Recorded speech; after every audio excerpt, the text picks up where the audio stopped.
Ruth chapter 1. In the days when the judges ruled, there was a famine in the land.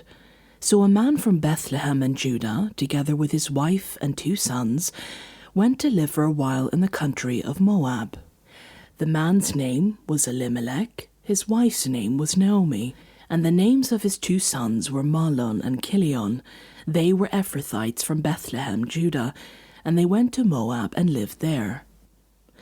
Now Elimelech, Naomi's husband, died, and she was left with her 2 sons. They married Moabite women, one named Orpah and the other Ruth. After they had lived there about 10 years, both Mahlon and Chilion also died, and Naomi was left without her 2 sons and her husband. When Naomi heard in Moab that the Lord had come to the aid of his people by providing food for them, she and her daughters-in-law prepared to return home from there. With her 2 daughters-in-law, she left the place where she had been living and set out on the road that would take them back to the land of Judah. Then Naomi said to her 2 daughters-in-law, "Go back, each of you, to your mother's home. May the Lord show you kindness, as you have shown kindness to your dead husbands and to me. May the Lord grant that each of you will find rest in the home of another husband." Then she kissed them goodbye, and they wept aloud, and said to her, "We will go back with you to your people." But Naomi said, "Return home, my daughters. Why would you come with me? Am I going to have any more sons who could become your husbands? Return home, my daughters. I am too old to have another husband. Even if I thought there was still hope for me, even if I had a husband tonight and then gave birth to sons, would you wait until they grew up? Would you remain unmarried for them? No, my daughters. It is more bitter for me than for you, because the Lord's hand is turned against me."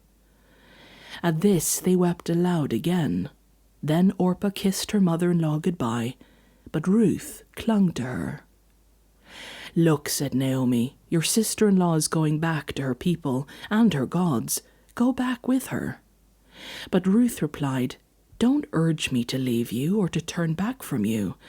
Where you go, I will go, and where you stay, I will stay. Your people will be my people, and your God my God.